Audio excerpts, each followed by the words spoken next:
شروع اللہ کا نام لے کر جو بڑا مہربان نہایت رحم والا ہے۔ ایک طلب کرنے والے نے عذاب طلب کیا جو نازل ہو کر رہے گا یعنی کافروں پر، اور کوئی اس کو ٹال نہ سکے گا، جو بلندیوں والے اللہ کی طرف سے نازل ہوگا، جس کی طرف روح القدس اور دوسرے فرشتے چڑھتے ہیں، اس روز نازل ہوگا جس کا طول 50,000 برس ہوگا۔ تو تم کافروں کی باتوں کو حوصلے کے ساتھ برداشت کرتے رہو۔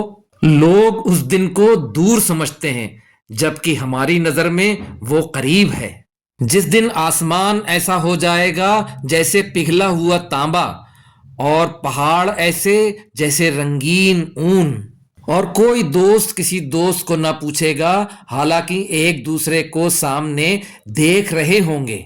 اس روز گنہگار یہ چاہے گا کہ کسی طرح اس دن کے عذاب کے بدلے میں سب کچھ دے دے، یعنی اپنے بیٹے اور اپنی بیوی اور اپنے بھائی اور اپنا خاندان جس میں وہ رہتا تھا، اور جتنے آدمی زمین پر ہیں، غرض سب کو دے ڈالے، پھر اپنے آپ کو عذاب سے چھڑا لے۔ لیکن ایسا ہرگز نہیں ہوگا، وہ بھڑکتی ہوئی آگ ہے، کھال ادھیڑ کر کلیجہ نکال لینے والی۔ وہ ان لوگوں کو اپنی طرف بلائے گی جنہوں نے دین حق سے اعراض کیا اور منہ پھیر لیا، اور مال جمع کیا پھر سینت سینت کر رکھا۔ کچھ شک نہیں کہ انسان کم حوصلہ پیدا ہوا ہے، جب اسے تکلیف پہنچتی ہے تو گھبرا اٹھتا ہے، اور جب ملتا ہے اس کو مال تو بخیل بن جاتا ہے۔ مگر نماز ادا کرنے والے جو نماز کا التزام رکھتے ہیں اور ہمیشہ پڑھتے ہیں، اور جن کے مال میں حصہ مقرر ہے، یعنی مانگنے والے کا اور نہ مانگنے والے کا، اور جو روز جزا کو سچ سمجھتے ہیں، اور جو اپنے پروردگار کے عذاب سے خوف رکھتے ہیں۔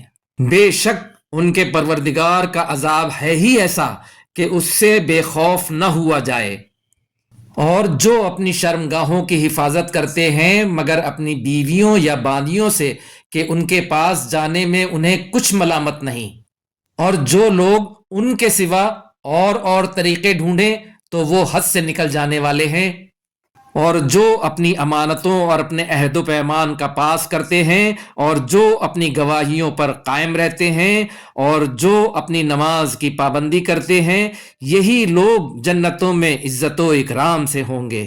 تو اے نبی، ان کافروں کو کیا ہوا ہے کہ تمہاری طرف دوڑے چلے آتے ہیں، دائیں اور بائیں سے گروہ گروہ ہو کر جمع ہوتے جاتے ہیں؟ کیا ان میں سے ہر شخص یہ امید رکھتا ہے کہ نعمت کے باغ میں داخل کیا جائے گا؟ ہرگز نہیں، ہم نے ان کو اس چیز سے پیدا کیا ہے جسے یہ جانتے ہیں۔ پس مشرقوں اور مغربوں کے مالک کی قسم کہ ہم طاقت رکھتے ہیں، یعنی اس بات پر کہ ان سے بہتر لوگ بدل لائیں، اور ہم عاجز نہیں ہیں۔ تو اے پیغمبر، ان کو باطل میں پڑے رہنے اور کھیل لینے دو، یہاں تک کہ جس دن کا ان سے وعدہ کیا جاتا ہے وہ ان کے سامنے آ موجود ہو۔ اس دن یہ قبروں سے نکل کر اس طرح دوڑیں گے جیسے کسی مقابلے کے نشان کی طرف دوڑے جا رہے ہوں۔ ان کی آنکھیں جھک رہی ہوں گی اور ذلت ان پر چھا رہی ہوگی۔